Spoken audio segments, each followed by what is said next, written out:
fuune daawwattootaaf dhaggeeffattoota Qaanqee Show nagaan keenya kabajaaf jaalalaa Oromummaa bakka isin jirtanitti sinaa qaqqabu jetti Qaanqee Show. Ilmaan Oromoo marti keessan baga ayyaana irreechaan nagaan ittiin isin ga'e jenna.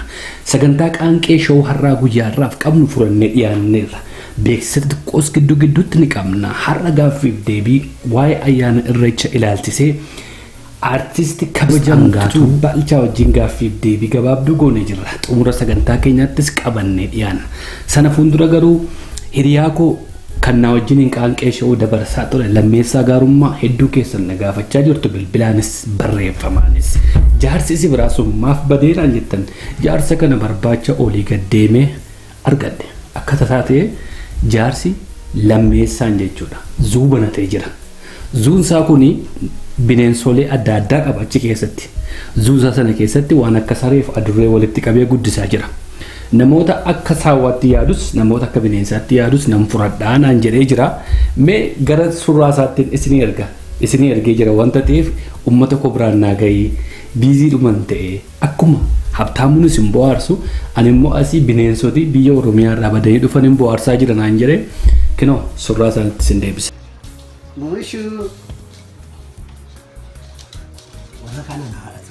Amma warri kaan gadi ba'anii? Kudhan achi ala jiru. Ati gaamma kana hojii Qaanqee Show irraa dhiistee kana banuun kee maaliif? Biyya kana keessatti zuu hin qabnu waan ta'eef as biyya kana keessatti bineensa ni qabna akkuma uummata kan biraa sarees ni jaallanna adurrees ni jaallanna nu jibbiinsa bineensa kamiyyuu hin qabnu jaalala bineensaa durii ka'ee rabbi ture amma immoo asitti nama miti bineensa iyyuu hin jaallanna.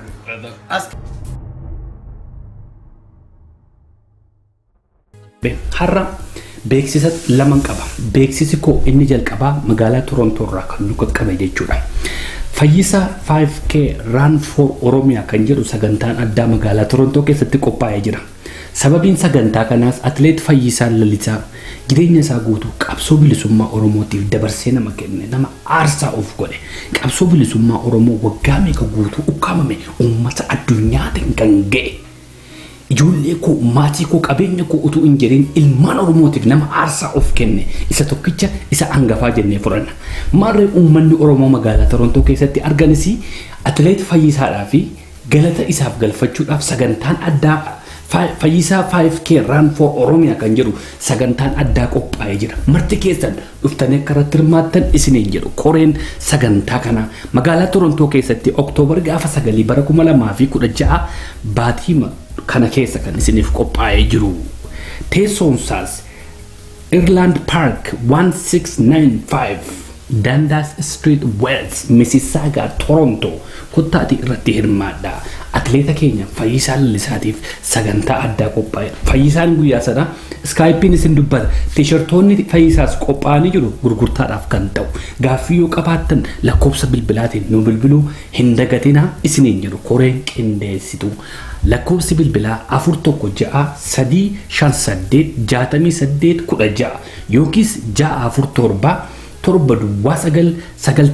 7 yookiis 647-6 galata atileeta keenya Fayyisaa Lalisaatiif kan ta'u Fayyisaa 5K Run for Oromiyaa qophaa'ee jira. Oktoobar gaafa 9 magaalaa Mississauga Ontaariyootti kottaa isiniin jedhu.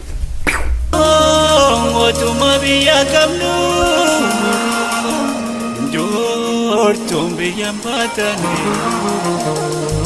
otuma beka kamnu, wala la dambitamne. Nami Oromo wanka, wakakase kesako, awi bakanga hachu, tokumam berdirgama. Innis barbarumiti Orte facciona ruma Innis barbarumiti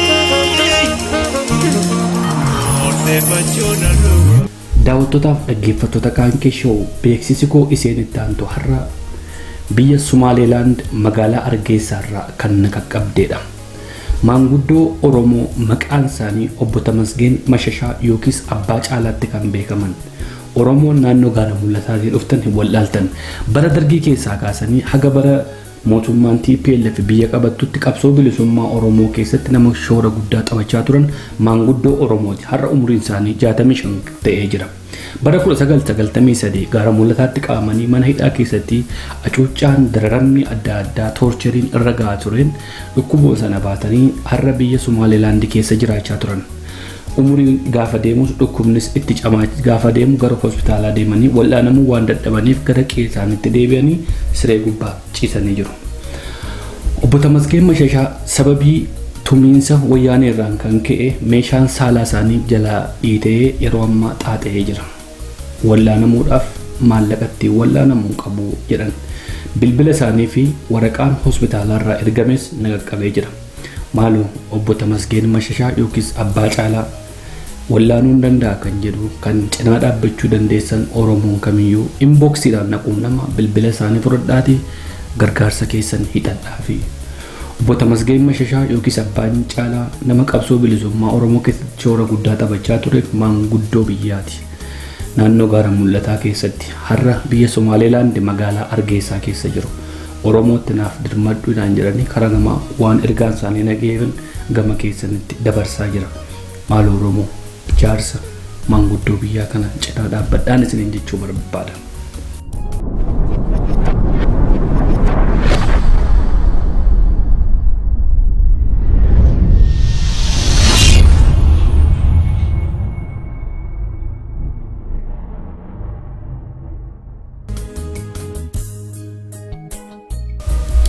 Daawwattootaaf dhaggeeffattoota Qaanqee Show sagantaan guyyaa har'aaf qabnu gaaffiif deebii artist Angaatuu wajjin qabadheen isiniif dhiyaadhee jira. Angaatuu wajjin kan irratti dubbanne yeroo ammaa kana baatii kana keessa haala hedduudhaan ilmaan Oromoo biratti hedduutti kan kabajamu ayyaana Irreechaati. Ayyaanni Irreechaa uummata Oromoo biratti ayyaana aadaa, ayyaana seena qabeessa. Oromoon ayyaana inni qabu keessaa yeroo hedduu waggaa keessatti yeroo lama walitti dhufee kan ayyaaneffatu ayyaana Irreechaati. Ayyaanni Irreechaas warroota biyyi faranjii akka Thanksgiving jedhan kana waaqa yeroo itti galateeffatan yeroo waaqa isaaniitiif galata galchan birraa keessaa gara bona keessaa gara birraatti yommuu dhufan waaqa kan ittiin galateeffatanidha. Uummanni Oromoo biyya adda addaa keessatti waggaa hedduudhaaf ayyaana kana bareedee babbareedee miidhagee ayyaaneffachaa jira. Waa'ee kana ilaalchisee ayyaana kana maqaa xureessuu ayyaana kana fokkisiisuudhaaf mootummaan wayyaanee biyya keessatti waan hedduu taphata. Innis bakka ayyaanni kun itti godhamu hora Arsadee keessatti namoonni sabaaf sablammoonni hedduu biyyoota adda addaa Afriikaadhaaf addunyaarraa achitti wal ga'an ayyaana kana bifa addaa fakkeessisuudhaaf namoota afaan Oromoo namoota Oromoon taane afaan Oromoo hin dubbanne gama laga kanaatti fidee achitti maallaqa kennisiisee waan adda addaa ixaana aarsuu indaanqoo qaluudhaan akka waan ayyaanni Irreechaa kana qabeessu bifa nurraa jijjiiruudhaaf yeroo hedduu tattaaffataniiru. Sana duwwaas yoom ta'e bakka ayyaanni Irreechaa itti godhamu kana namoota amantaa biraa qaban fiduudhaan achi dhaabbatanii afaan Oromoo ton taane afaan biraatiin achitti dhaabbatanii ayyaana kanatti lagatti namanina mukatti namanina abaluun kana maaluun fayyisaadha jechuudhaan uummata afaan faajjessaa jiru. Kanarraa Oromoon dammaqee ayyaanni kun kan kooti jedhee amantaan utuu isa hin dhowwin kaabarraa kibbarraa ba'arraa dhiyaarraa giddugaleessa Oromiyaarraa walitti ga'ee laga Arsadeetti ayyaaneffata. Waa'ee ayyaana kanaa ilaalchisee bareedina uummati keenya shamarran keenya dardarri keenya maanguddoon keenya bareedanii bakka laga Arsadee kanatti waggaatti waggaa 2 3 4 anis akaan ture har'a garuu carraa argadhee argamuu hin dandeenye. Ayyaanni kun ayyaana nagaa ayyaana milkii hunda keessaniif akka ta'u bakkuma jirurraan isiniif hawwa. Irreechi kan keenya irreechi kan keessan irreechi aadaa keenya irreechi irree keenya jedha uummanni Oromoo qeerroon Oromoo. Waa'ee kanaafin har'a artistii Oromoo yeroo ammaa kana waa'ee aadaa irratti yeroo hedduminaan kan hirmaattu Angaatuu Baalchaa isiniif qabadheen dhufee jira. Marree gama Angaatuutti isin deebisa. Turtiin keessan Qaanqee Show wajjin isiniin jedha. Hayyee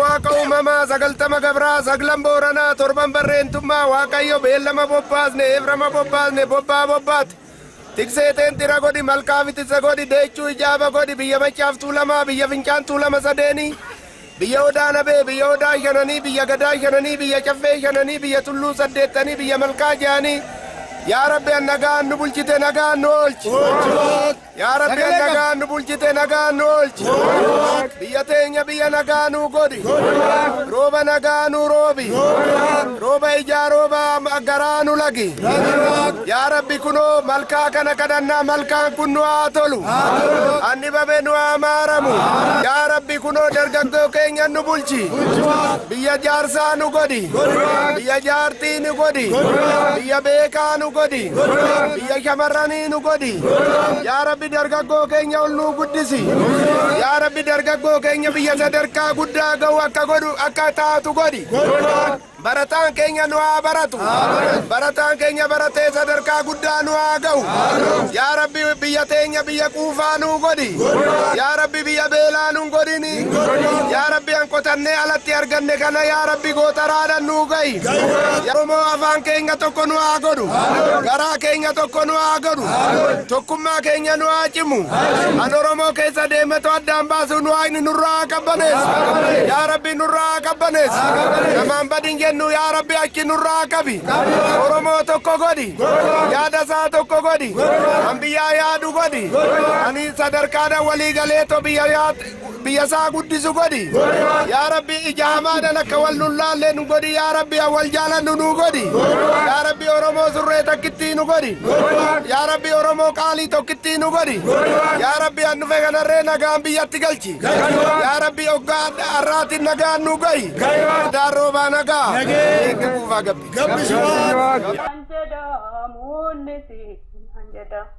Igni salolahu lubbuun kosaa bahu amma tolka tutti jireenyi naan ta'u. Igni salolahu lubbuun kosaa bahu amma tolka tutti jireenyi naan ta'u. Alaba ya farra gabruma biftu wala buma sifa waregama alaba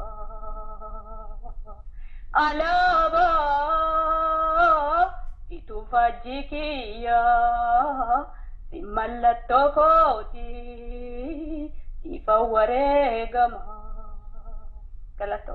Kun daawwattootaaf dhaggeeffattoota Qaanqee Showuu keessummaan koo irraa sagaleedhumaan bifarraa akka gartan artist Angaatuu Baalchaati.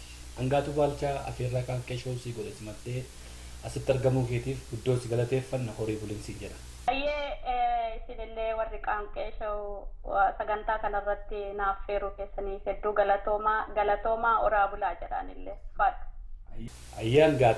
Angaatu atimee ergii duraan warri umurii koo keessa jiran hedduun si beeku artistummaa yeroo biyya keessatti turtee wallisaa turtee qabsooftuudhas immoo jedhanii dhageera kanas dabballee akka turtee mee ijoollee amma dhaloota haaraa ammas hin beeknee fi Angaatuun eenyu yoo siin jedhan maal jettee himtaaf guddina kee dhaloota kee jireenya kee eessa jirta amma?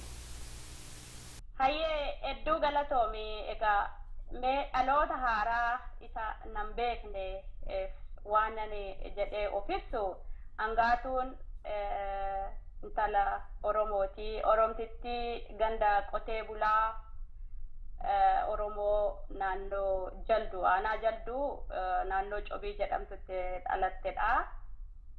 Maatii kiyya abbaa kiyya obbo Baalchaa Fayisaa fi haadha kiyya addee Marartuu Tuuchoorraa dhaladhee jechuudha. Egaa akkuma ijoollee Oromoo kamiyyuu egaa umurii kiyya mana barumsaa dhaqqabee Jalduutti baradhee sadarkaa isa lammaffaatiif immoo gara Amboo mana barumsaatti darbee achitti amma tokko baradhee barri chaaptaraa dhufee achitti dhaabbate jechuudha. Amma eessa jiraata Angaatu? Amma UK keessa jira, biyya UK jira, England jechuudha. Abbaa haadha ijoollee beekaati? Angaatuun haadha ijoollee lamaati. Ilmi koo hangafti Oromiyaattan argadhee ta lammaffaa immoo biyya Neezerlaanditti argadhee haadha ilmaan lamaati jechuudha. Gindabaratiif jalduun hammam walirraa fagoodha? Gindabaratii fi jaldu baay'eellee walirraan fagaatu garuu lamaan isaaniiyyuu aanaadha amma. Gindabarat jedhama, jaldulleen aanaa tokko. Lamaan isaaniiyyuu aanaa ta'aniiru jechuudha amma. Baay'ee walirraan fagaatanii jaldurra darbaniiti gindabaratti deemu. Sababiin kana si gaafadheef egaan soddaa taanaa siin jedheeti. Soddaa waan taaneef kanaaf si gaafadhee haati manaan koo warri isaanii achirraati. Angaatu har'i wanti irratti siin si barbaanne yeroo baay'ee sooshaal miidiyaa keessatti ayyaana irreechaa qophii tokko tokko irratti sin arga. Mee ayyaanni irreechaa kun irreecha jechuun maal ni kaasa? Irreecha jechuun Oromoodhaaf aadaadha. Aadaa itti Oromoon waggaatti yeroo lama walitti dhufee itti waaqa isaa galateeffatu, isa darbeef galata galfatee isa dhufuuf immoo itti kadhatudha. Keessumattuu irreessi birraa immoo gammachuu isa gannarraa gara gammachuutti yeroo ce'an yeroo dargaggeessi shamarran itti wal arguudha. Akkuma atuu beektu agartee birraadha, fuula ifaadhaan walitti baha namni. Irreessi aadaa Oromooti jechuudha, gammachuudha, galateeffannaadhallee. Irreechi kun waggaatti yeroo lama kan kabajamu. Irreechaaf amantiin warra kana wal cinaa qabnee deemsisuu dandeenya. Amma namooti tokko tokko irreecha kana amantiidha jedhu, tokko tokko immoo aadaadha jedhu. Ati akkamitti ilaalta? Ani akka kootti akkani keessatti dhaladhee guddadhees amma ani qorannoo addaa irratti geggeessee waan beekuu hin qabu. Dhalootuma waan itti dhaladheedha. Qorannoon illee baranne jechuudha beektee. Waan keessatti dhaladhe kana akkan keessatti dhaladhee akkan beekutti ani irreessi aadaadha jedha. Ani amma akka nama tokkotti iddoon ani itti dhaladhe suni amantii lama keessatti ummata amantii lama geggeeffatu keessatti dhaladhee guddadhe. Innis warra amantii kiristaanaa fi amantii waaqeffannaati jechuudha. Ummanni musliimaallee baay'atuyyuu baatu malee dabree amantiin musliimaallee inuma jira jechuudha keessa. Irra guddaa garuu amantii kiristaanaatu guddataa waaqeffannaa jira. Anuuyyuu mataan koo warra waaqeffataa fi waaqeffannaa an Oromoo keessatti dhaladhee guddadhe anis waaqeffattuudha jechuudha. Irreessi garuu anaafis ta'ee maatii kootiifis aadaadha. Yeroo irreechi kuni ta'u ummanni amantii kana lamaanuu qabu bakka tokkotti namni tokko mana noolu guyyaa irreecha walitti yaa'eetuma walumaan malkaa tokko irratti bahee waliin gammadee galateeffatee gala jechuudha. Amantiin gargariin dhorku akkasitti ilaala'an. Mee irreecha kana maaliif kabajama? Maan hiikaansaa jechuun hiikaasaa hin beektanutti kabajaan saammoonni waggaatti lama godhamu kun maaliif barbaachise? Namooti hin beekne akka isaan baranneef jedhee. Mee irreecha yoo jenne Oromoon jiruuf jireenyi isaayyuu beektaa ummanni kuni ummata bineensaafis mukumallee agartee muka mararfannaa qabutu jira. Oromoon muka safuu qabuuftu jira jechuudha. Muka gannaa bona hin gogne fakkeenyaaf muka akka odaa, qilxuu, laaftoofaa waan kana gaaddisa kana jalatti yeroo namni wal lole achi jala taa'ee wal araarsa yeroo kanas irreessa marga jiidhaa qabatee walitti dhufa. Yeroo gumaaf gumee bitu Oromoon yeroo namni wal ajjeese hin beektaa namni gara seeraatti waliin geessu durumarraayyuu jalqabee gumaa bita Oromoon. Gumaa sagadaniiti gumaa bitu. Yeroo gumaa kana sagadaniis irreessa jiidhaa kana qabataniituma jechuun marga jiidhaa qabataniitu jalqabu gaafa gumaa sagadanillee. Gaafa nama kana gumaa irraa fixanii walitti araarsanillee margi jiidhaan sun harkuma jirti jechuu. Gaafa dubra kadhannaa dhaqanillee gaafa gaa'eloota garaagaraa hundarratti marga jiidhaa qabatee walitti dhufa Oromoon. Siigalee irreessiinuma jira. Malkaa gurguddaa kan bonaa ganna hin guune yeroo ceetu malkaa marga kuttee lafa buuftee bira dabarta jechuudha. Nam tokkeen iyyuu. Kun egaa walitti hidhannaadhuma aadaadhuma safuu agartee safuu waaqaaf lafa sana Oromoon buufatee bira darbu agarsiisa. Amma mukeeleen amma siin jedhe kana hin muramuu qoraanitti hin bobeeffamu dhoorkaadha aadaa Oromoo keessatti. Siigalee kuni achi jala yeroo taa'ee nama walitti araarsuuf dura waaqa kadhatee marga jiidhaa sana qabateeti waaqa kadhatee araarsee yeroo irratti kadhatachuma odaa yookaan laaftoo yookaan birbirsa iddoo gaaddisa jala taa'e sana jalatti irreeffateetuma ka'a jechuudha. Garuu irreessi gurguddaan Oromoon waggaatti yeroo lama irreeffata siin jedhe kuni irreessa afraasaa fi irreessa birraa kanadha. Irreessa afraasaa maaliif irreeffatu yoo naan jette akkan dhalootumaan maatii kiyyarraa sargaatii dhagaa guddadhetti afraasaan akkumaatu beektu bonni dhumateet bona keessa bahaniiti afraasaan gara gannaatti ce'umsa baatiilee achi gidduu jirudha jechuudha. Afraasaan kun Oromoodhaaf yeroo murteessaadha akka siizinii Oromiyaa jirutti ganna nuti yeruma tokko qabna hin beekta. Afraasaan yoo roobe malee qotuu hin danda'an. Qotanii too sanyii baasanii facaafachuu maaliif afraasaan yoo roobe lafa jalqaba baqaqsitee sana booda garagalchitee qopheessita facaafatuuf. Loon illee yoo afraasaan hin roobiiniif bonarra bahanii loon illee odoo afraasaan argatiin ganni yoo dhufe horiin illee hin dadhaba jechuudha.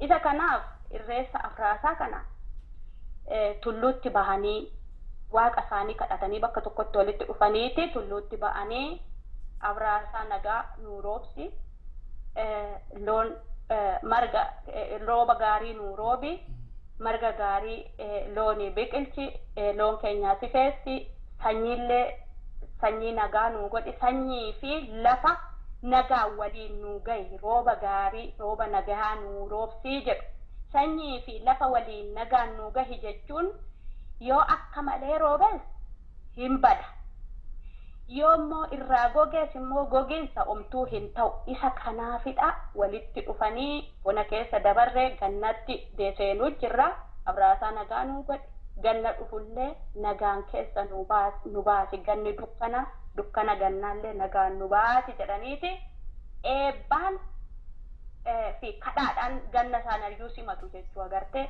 kanaaf irreeffatu. Irratti yoo ceene yoon dhufe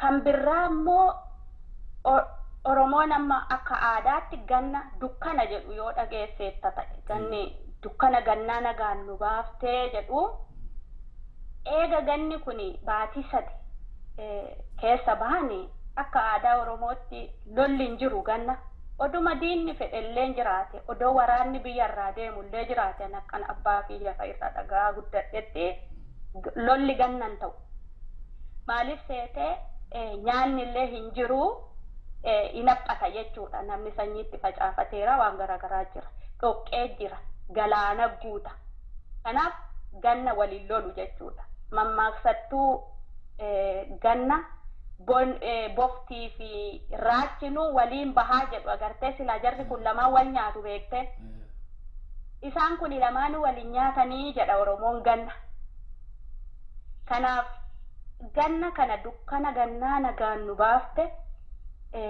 booqaa birraa nu of kalche jedhu jechuudha agartee gammachuudha ganna sana nagaan namuu bahee galaanni guuteen nama fira hunda gargar kutaa dhoqqeedhaa walitti deemuun namaan mijatu namni illee firrillee gargar fagaataa birraa sanatu walitti dachaasa jechuudha nama isa kanadha yeroo dukkana sana keessa mallattoo dukkana sana keessa bahu ayyaana gubaatiin jalqabu silaa keessatti guddatte egaa namuma akka ibsuuf nagaafataa jirta malee mallattoon gubaa sun iyyuu beekte ganama barii gubu bakka gariitti galgala daamaraa dhaabanii yookaan daamotii dhaabaniiti namnu walitti bahee hollaan akka jirutti walitti yaa'ee daamotii muka gurguddaadhaan akka ejersafa maal akkanaatiin dhaabanii ganama barii laal yeroo bari'uu abboroo jechuudha gara bariitti ifaa sanaani dukkana isa halkanii irraa gara bariitti ittiin ba'u suni mallattoo ganna dukkana keessaa bahanii birraa gara ifaatti deemanii jechuudha sababni ifaan barii geessanii qabsiifatanii gubaniif iyyuu ani akkasittan hubachaati guddadhe tarii beektonni hayyoon Oromoo sirriitti qoratan waan kana irratti riisarchii garaagaraan hojjetan hedduudha sirreessanii lafa kaa'uu danda'u garuu ani ammuma irraa beeku keessatti guddadhe qofaaf irraa si himaa jira egaa irreechi birraa gammachuudha ijoollee hundaaf an qabu huccuu haaraa nuu bitu durii warri keenya beektee hin eeggannayyuu gaa birraa amma agartee dhufee birraatu dhufaa jira huccuu haaraa eeggadha jechuudha huccuu haaraan bitamee inni qabu immoo inni hin qabne immoo shuma qabu sana miiccatee qophii gammachuudhaan birraa simata wanti ajaa'ibu guyyaa irreechaa yeroo irreecha waliigala isa guddaa amma namni odaa bakka odaa nabee bishooftuutti walitti dhufu kana odoo hin ta'iini irreechi akkuma gubaan dabreen iddoo hundatti irreeffatamaa beeki naannoo jirutti irreeffatamaa dhuma deemeeti inni guddaa waliigalaa Oromoon guutuu dhuma Oromiyaa irraayyuu bakka tokkotti walitti dhufu isa bishooftuu kana jechuudha irreessa guddaadha inni ammalkaa guddaati. Horaar sadii amma guyyaa gubaa kana irreech ilaal ganama gubaniiti achirraa irreechatti deemu jechuudha naannoodhuma jiranitti iyyuu ummanni idduma jiranitti iyyuu kanaatillee keessatti guddatte guyyaa sana waanti ajaa'ibu horiin illee gadhiisii dhabeeki horiidhaaf iyyuu guyyaa irreechatti horii namloon guyyaa sana hin tikfamani kaloo abbaa fedhanii itti deemanii jiksanii dheedu jechuudha. Egalee kanaaf irreechi birraammoo wanni godhamuuf gammachuu ganna dukkana nagaan nu baafte fooqaa birraan nu ooftalchi birraan Oromoon akka jedhutti waa hunda baataa jedhu akkuma waan gaariidhaan dhufu waraanni birraa ka'uu danda'a dhibeen garagaraa akkuma kun amma uummanni adii kun filuu jedhanii waan garagaraatu dhufa beektee birraa keessa akkuma sana Oromoof illee waan kana nu oofkalchi du'a akka malee jalaa nu baasi roobdee tortorsuu jalaa nu baasi caamtee goggogsuu jalaa nu baasi jedhu maaliif sanyii alaa qabu beekte reefu asheeta gariin malee sanyii facaafatan hundi haala sana nagaadhaan nu galfachiisii jedhu gaa amma kunoo akkana ni beekutti irreechi birraa kana akkasitti kanaaf irreeffatanii jedha. Anis beektaa horaar sadee kana waggaa 3-4 deemeen ture. Galgala sana kaasanii guyyaa isattaanu namni yoo xiqqaate miliyoonii 3 haga miliyoonii 5 ba'a uummanni Oromoo guyyaa isattaanu gaafa dhattu waan kaleessa namni 10 keessa deemeen fakkaatu karaan illee akkaataa uummatichi qulqullinni isaa naamusa inni qabu bareedinni waan kana siin jedhigaa yeroo baay'ee finnanneen si booda baay'ee dhaqee argeen jira irreechuma kana keessatti immoo haqqii namaatti buutu hin danda'amu ta'ee waan namaatti buutu hin danda'amu ta'een beekan irraa nuuf ibsita maaliif hin jedhee waggaa 2 dura gaafa naqee dargaggoota 2tu jaroota chaayinaa 2 jara doolaariin 10,000 badee harkaa fuudhanii lafaa fuudhanii dhaqanii itti kennan kun amanummaa isaanii agarsiisee jarooti sun illee doolaarii 10,000 sana keessaa 1,000 ijoollee kanaaf kennanii wanticha akka guddaatti ilaalamaa ture kun aadichuma keessa yoo akka waliigalaattuu uummatuma Oromoo kanayyuu fudhatte uummata haqa namaa barbaadu miti ilaali. Siigalee uummata haqa namaa barbaadu miti uummata mirga namaa miidhullee miti Oromoon. Yoo lola irratti nama tokko booji'eeyyuu Oromoon galcheeti gara gosaatti galcha gara. Siigalee gosatti yoo si galchanii booji'amaan tokko yoo dhufe Oromoo keessa gosatti galchaniiti akkuma gosa sanaa seenee xaalallee waan hundallee gumaallee yoo du'ellee gumaa bituun illee gosa sana keessatti argata jechuu waan dhufa. Gaarummaa kanatu takka nu miidheeyyuu jedhaani siigalee haquma namaa waan na jedhamu Oromoon hin barbaadu tokko san kan biraa immoo akkati argite sana iddoo malkaa kanatti dhalootatu ba'a beeki warra abbaa gadaa kan bara sana gadaa godhatee jira. Ulfoo meeqatu jira hangafoota agartee beerran cifree ati argite agartee beerran waan hundarraa of kalan isaantu jira. Eebbaan jalqabama. Eebbi kun jechuun warra achi dhaqe hunda heebbisu yoo waan ta'e achi dhaqeet hata ta'e namni yoo haqa namaa dhoksa ta'e heebba sanaan ala abaarsilleen irratti jiga jechuudha. Kanaaf lafa irreechaa dhaqxee lafa jila Oromoo dhaqxee waa lafaa fuute maa huuba lafaan ta'een yoo abbaa itti dhabdellee hayyoota achi jiran warra malkaa geggeessan sanatti kennama malee Oromoon haqa namaa ilfu. Gama biraatiin immoo akkuma sila siin jedhe irreecha kana dhaqee ilaalee durillee gaafate biyya turte sana namni dhokatee deemaa ture. Yeroo isin deemtan na yaadadha jireenyaan illee achitti fakkaata kan ukkaamame artistooti kun nama 300 nama 400 ta'u kan yeroo sana kan yaa'u har'a guddateera. Hamma guddina kana keessa immoo irreecha kana magaalaa Bishooftuu keessa gaafa gad deemtu karaa ispaaltii irraallee kan maxxee bishaan sana bira dhattu meetira 500 ta'u. Meetira 500 suni dhoqqeedhaan jira moona kana dhiibbaa mootummaan wanta kana ngoonirraan hubadhe. Gama biraatiin immoo waan irreechi kun qabu ayyaana kana fuudhanii akka waan ummati kun bishaanitti amanu marga sanatti amanu fakkeessuudhaan jeroota afaan biraan beekna afaan Amaariffaatiin dhufanii laga sana bira ta'anii indaanqoo fa'aa reettii fa'aa qalanii afaan Amaariffaatiin ta'anii waa godhantu jira. Kun sammuu namootaa irreecha kana akka waan inni waan xonqaa'ee ta'etti jijjiiruudhaaf waan godhamu. Mee waa'ee kanarraa ati kanaan dura maal hubattee jirtaa? Maaltu argamee jira? Namoota hedduudha Oromoodhumallee ta'e irreecha kana kan hin fudhanne irreecha kana akka amantaatti margi baatamee deemu sun waan seexanaaf bakka sanatti kennamuu dhaquutti fakkaatee waan dadhaa kana mukatti dibamu waan adda addaa kanatti kan diinni sammuu uummata keenyaaf uummata sabaaf sablammootaa keessa ka'anii fi waan kanarratti meeqatti ibsanuu laattiin barbaada. Hedduu galatoomii agartee waan kun Oromoon hayyoonni Oromoollee bakka jiranii ibsuma irratti kennuu qabu waan kana. Ana qofa odoon taaneen ani aga xiqqoo beeka waan xiqqishuu beeka tarii afaanan ittiin ibsullee naguma xiqqoodha maaliif ani barumsaa yookaan qorannoo garaagaraatiin walitti fidadhee waan lafatti qindeeffadhee hin qabu.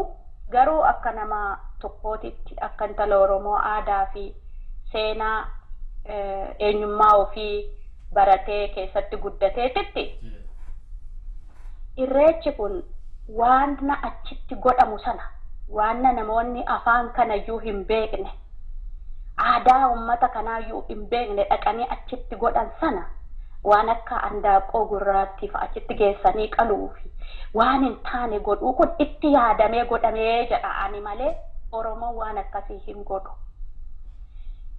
Irreecha wajjiniin illee waliin fudhatu fakkeenyaaf ayyaantuun warri ayyaana qaban qaalluun ni jiru. Wannuma Oromoo keessayyuu ni jira warri qaalluu galma mataa isaanii qabu safuu qabu ulfinaan galma mataa isaanii bakka isaanii qabu agartee dhaqanii iddoo irreecha bakka aadaan uummata kanaa uummanni kun guutuun itti wal ga'utti waan sana hin godhan kuni miti jedha akkuma atuu argite ani bara irreecha bara 2014 moo waan akkasiitiin namoota afaan Amaaraffaallee beekne afaan Tigreeffaa dubbatan agartee jaartii tokkoffaa shurrubbaan ishiin dhaatte maal cufti jara jechuudha. Afaan isaan dubbatan iyyuu afaan Oromoo miti. Aadaan kun immoo kan Oromooti agartee uummata kanatu ittiin asii ol dhalatee ittiin guddatee dhufe aadaan kun hundeensaa kan Oromooti. Yoo waan irreecha kanaa fi dhugaa irreecha yeroo irreeffatu Oromoon dhibaayyuun ni jira beektee waan na dhibaafatantu jira. Sunis waan akka alkoolii waan garaagaraa miti aannan dhibaafata Oromoon bakkatti dhibaafatutti. Booka damma agartee damma bulbula dammaadha dhibaafata daraaraa jedhanii sanaaniyyuu.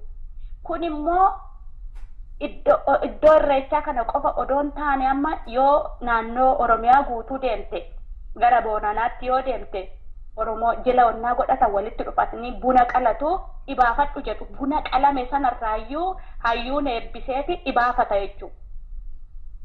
Akkuma akkuma irreecha aadaa Oromoo ta'e bunni qalaa fi bakka jila garagaraatitti margi kun waliin jiramee baha Oromiyaa deeme. Kibba Oromiyaa deeme. Kibba yoo amma yoo ati ilaalte seenaa Oromoota raayyaa addee artist Saaliyaan dhaqxee tokko qorattee dhufte yoo ati ummata sana ilaale waa'ee buna qalaa ilaali. Eegalee wal fakkaata ittuma fedhe yoo ta'e hundeen saba kanaa tokko waan ta'eef. Waan jarri sun achitti goggodhan garuu hin qabu siin jedha ani. Aadaa Oromoollee miti irreecha kana wajjiniin illee walitti hin hidhatu. Irreechi immoo amantii kamiyyuu wajjiniin walitti hin hidhatu. Aadaa isaati. Uummanni Oromoo waan qabu kan nu dhiisiti nu isa abbaa aadaa kanaa dhiisiti. Afrikaan illeen uummanni gurraachi kuni Afrikaa guutuudhaaf aadaa boonsaadha jedheetitti dhaqaatii jira. Bara darbe fakkeenyaaf namichi wayii Afrikaarraa dhaqee waan inni achitti ibsaa ture dhageessaniitu. Gara Ulluuqoo Keeniyaa yeroo Oromoon akkuma irreechaa kana waggaatti dhaqanii yeroo isaa Ulluuqoo qopheessantu jira. Ani nan yaadadha namichi Keeniyaa kukuyyuun tokko ani nama of hin beekne nama of dhabeedhaa jedhe isin ofiin boona uummata of ta'ee eenyummaa isaa qabatee jiraatedha. Boo'aatii jedhe beeki. Sana booda gosa nagalchaayyuu jedhee dhufee egaa aadaa keenya noo nuti hin jabeeffanne yoo inni kun amantiidha inni kun akkasi jennee nuti ofirraa dhiibne namni balleessuuf itti qophiidha tokko san. Inni waa'ee qulqullinaa karaa namni tokkoyyuu irra deemee fakkaatu ati jette waan saati wanti isaa akka badu hin fedhu bara Oromoon. Siigalee waan saati namni gammachuudhaan waggaa kana bara ofirra taa'ee eeggatee fuudhnoo Harargeerraa Wallagga iddoon isaa Oromoon achitti wal hin geenye jiru. Namni achi dhufu sun waggaa sana eeggatti iddootti wal argaa Oromootti nageenyaaf dhaqa waa balleessuuf hin dhaqu. Kanaaf qulqullina illee eega. Inni kun ansaa waan ta'eef eeggata siin jechuu kooti. Kan biraa waa'ee dhoqqee sana yoo ati ilaalte fakkeessaa kanatti baandiin OPDOllee dhaqanii achitti waan akka siyaasa isaanii ibsatuudhaaf baandiin garagaraa achi dhaqee sirba. Siigalee garuu waan sana achitti siyaasa isaanii beeksifachuudhaaf kuni nu ilaallata jechuudhaaf fakkeessuuf ni godhu. Hundee waan kanaa akka jabaatee toluu fi ijaaramu garuu hin fedhan odoo fedhanii odoo mootummaa waan hunda eegee fi uummata kanaaf dhaabbatee ta'e lafti sun silaa asfaaltii fi warqiyyuu yoo irra dhangalaasanii tolchan aadaa Afrikaa guutuu boonsuudha. Aadaan kun agartee lafti sun lafa isaaniifuu turistii bakka garagaraatiitti harkifatanidha ture. Silaa ijaaranii lafti tolchaniyyuu lafa sanaa waan mootummaa uummataa fi qabeenya biyyattii yookaan uummata sana aadaa fi seenaa isaatiin tiksee jiraachisuu hin feene waan ta'eef alagaa waan ta'eef waan boru irraa deemuuf of qophee waan beekuuf kanaaf lafa sanallee ijaariin jechuu barbaadeeti. Odoo lafa isaanii ta'ee biyya isaanii ta'e aadaa kana guddaa kana uummata bal'aa kanatti achi dhaqu kana dhiisi nama lamaaf illee odoo bakka seenaa taate ni ijaarfamti ture. Oya mareo, oya mareo, oya mareo, oya mareo, mareo, mareo, oya mareo. Bokujida de bamuda maya mareo, oya mareo. Uma pula hasera uma maya mareo, oya mareo. Malkaaf tuluuti reeffana yaa mareo, yaa mareo. Uumaa guddaa galateeffana yaa mareo, yaa mareo. Mareo, mareo, yaa mareo.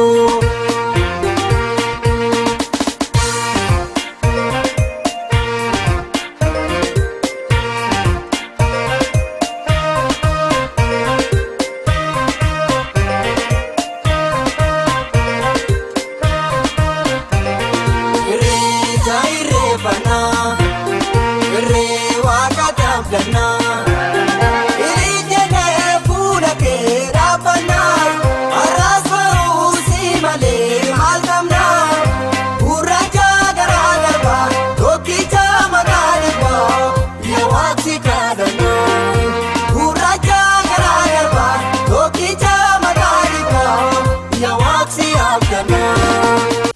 Angaatu artist Angaatu Baalchaa hedduun si galateeffadha. Mee Angaatu ati obboleetti kumalaati? Obboleetti kumalaati. Kumalaa haadha kiyyaa fi abbaa isaatu waliin dhalatee haadhi kiyya marartuu Tuujjoo Gurmeessaati abbaan isaa Addunyaa Tuujjoo Gurmeessaati jechuudha. Gaafa albeema keessa lamman wajjin hojjettan sana irratti argee ergasii kumalaan tokko hojjeteera. Ati garuu ammoo waan tokko yoo hojjechuu hin dandeenye maaliif ammoo waanuma haadha ijoollee ta'e. Beektee tokkoffaan lafa baqaa kana Keeniyaallee waggaa 8 ture haa ta'u garuu achitti tokko hojjedhee ture ala kanatti illee nama tokko gurgurameera akka kaasetta isa duraatti hin beekamne malee. Maaliif lafa baqaatti hojjetame bara 2005 hojjedhee tokkicha itti dabaleera garuu aga kan akka isa biyyaa sanatti hojjetametti hojjetamne egaa jiruu baqaa keessatti hojjennee sirba sana keessa sirba fardaafaa jira. VON illee interview irratti na godheera ture 2005 waan kanarratti amma itti dabaleera. Sadaffaallee immoo hojjedhee waa'uma irreechaa kanaan itti wal qabsiisee waan hojjedhee lafa kaa'eetu jira waraabbiinsa na jalaa babbadee. Wagguma kuna waggaa 8 waliin tureetiin akkasumatti tafe malee.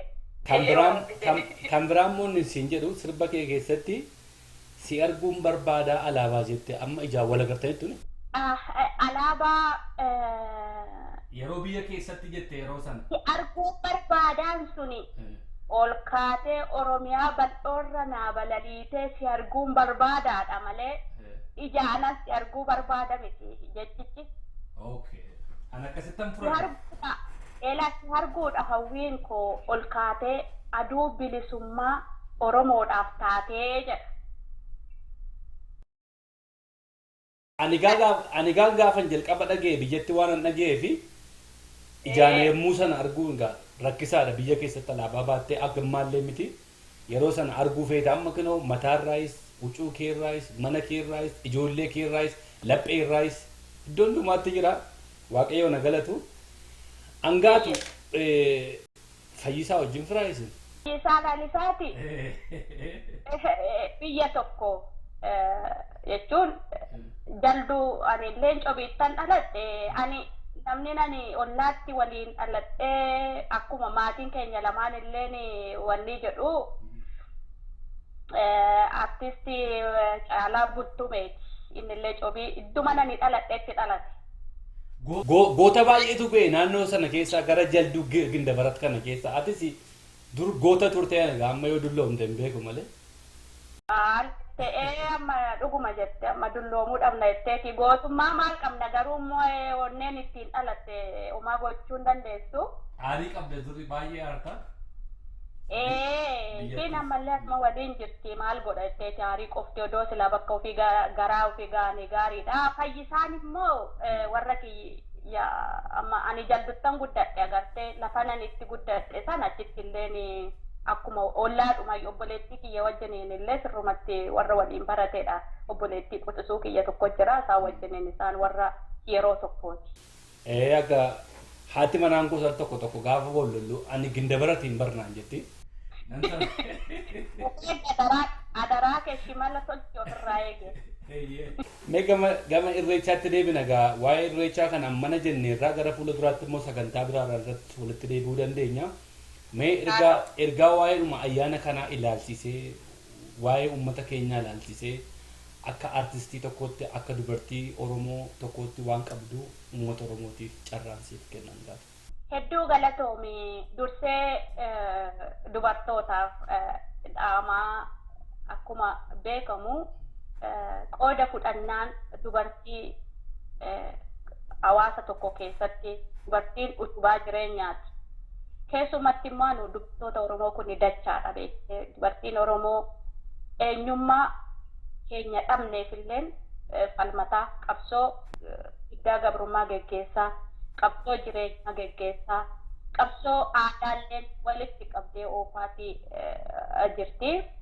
Yoo nuti waan irreechaa kana ilaalchisee walumaa gala eenyummaa saba tokkoo kan ibsu keessaa aadaa isaa fi haasaa warra hangafa jechuudha. saba tokko saba biraarraan adda kan godhu aadaa fi afaan isaati. Aadaa fi afaan kun immoo yoo sabni isaa kan isa ilaallatu sun yoo abbaan hin jabeeffatin eenyullee siin jabeessu eenyullee siin guddisu situ jabeeffatee situ guddifata jechuudha. Kanaaf biyya keessaas ta'ee warri haala jirru dubartoonni Oromoo aadaan keenya eenyummaan keenya Oromummaa keenya. Kanaaf eenyummaa keenya kana afaan irraa uffannaa irraa walumaa gala aadaa Oromoo kan nu ilaallatu haa jabeeffannuu haa ijaarrannu isan beekne haa barsiifannuu jedha. Kan biraa akka waliigala immoo abbootii amantii Oromoo kamiyyuu wanni kun aadaa Oromooti galee sadarkaa olaanaatti guddateetidha. Har'a turtii biyya sanaafiyyuu fidaatii jira wanti kun. Galmee aadaa addunyaa kana keessatti illee UNESCO kan akkasitti galmaa'uudhaaf deemaa jedhan. Sadarkaa sanatti ol guddifannee waan qabnu kana haa jabeeffannu. Wanni kun amantii miti aadaadha. Iddoo Oromoon waggaatti yeroo tokko walitti dhufe ammallee mallattoo tokkummaa Oromooti ta'eera biyya keessatti. Warri ala jirrus wanni kun amantii miti amma yoo warri gurguddaan kun illee yoo amantiidha jedhee wanni godhes ijoolleen booda waan kana biraan dhaabbattu beeki amma ijoolleen keessaa baatetti waan kana keessa warri biyya jiru keessumatti waati argite keessaa ba'aniiru eenyummaa keenya isa jedhu Oromummaa waan ibsitu hunda ijaaruu fi guddisuu irra duubarran deebi'anii warri hangafni garuu hayyoonni abbootiin hooggantoonni amantii hooggantoonni siyaasaa hundinuu ijoollee kaatee biyyaa fi eenyummaa ishee ijaartee guddisuu jirtu kanatti gufuu ta'uu baannee waliin haa ijaarru jabeessaa jedhaanii ijoolleelleen itti guddisaa ofiillee waan kun amantii miti aadaadha waan Oromoo ilaallatu hunda akka itti jabaaf irratti nu gargaaraa jedha. Biyya keessa jirtutti immoo biyya namaa kana keessatti biyya tokkittii keessa teenyee iddoo 3-10tti irreeffachuu iyyuu dhiifnee yeroo tokkittii kana nutis akkuma uummata biyya keenya aamilee ijoollee biyya keessaa sanaa fi bakka tokkotti walitti haa dhufnu. Irreessi jaalala aadaadha gammachuudha akkuma abaaboon daraaru san agartee fuula ililii daraaraatti baataa gammachuudha waan ta'eef gammachuudhaan bakka jirrutti walitti haa dhufnu eenyummaa keenya waliin haa jabeessinu jedha galatoo. Artist Angaatuu Baalchaa hedduun si galateeffadha gaaffiif deebii gabaabduu waliin qabaannetti horii bulee guyyaa biraa immoo sagantaa biraatiin wal agarra jedheen abdii qaba. Waa'ee ateetee irratti waa'ee aadaa Oromoo irrattis waan si gaggaafadhu hin jira. Har'aaf garuu hedduun si galateeffadha. Horii bulee abbaa manaa keessa ijoollee keessa naa galateeffadhu. Ayyaayee hedduu galatoomii irreessi kan milkii irreessi baranaa kun kan milkii kan bilisummaa kan nuti hundinuu inni biyya namaa keessa faca'es inni biyya ormaa keessa bakka garagaraatti harca'ee jiru hundi walitti qabamee walii gallee itti alaagallee Oromiyaa irratti waliin kabajamuuf haa godhuu jedhaafillee galatoomi obboleessa kiyya irreessi kan milkii haa ta'u. Akka uumamaa gurraacha garaan garba. Ukicha maqaan dhibbaa halee moroo bataliila. Yaa'ii malee waa murtee si waan mannunuu dhufte. Waaqa salgan boorana waaqa torban baarentu waaqa sagaltamman garba waaqa ciicoo gurraatti waaqa bokkuu gurraacha. Waaqa gadaa shananii waaqa haroo walaabu waaqa uumaa Oromoo gurraacha gannaa baanee booqaa birraanoo kalchi. Daraare sanyiin keenya firiibilee kennuu galchi. Gadaa roobaa nagaya barri quufaa gabbi.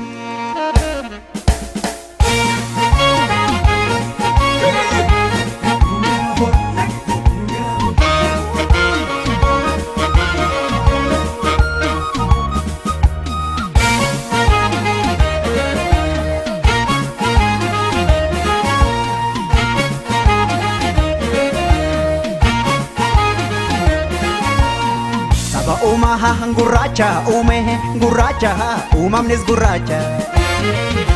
Irreessi yoo birraan dhufu galanii rabbiif gumaacha. Badheessi kan tulluutti bahanii birraan gara malkaa dhaqu.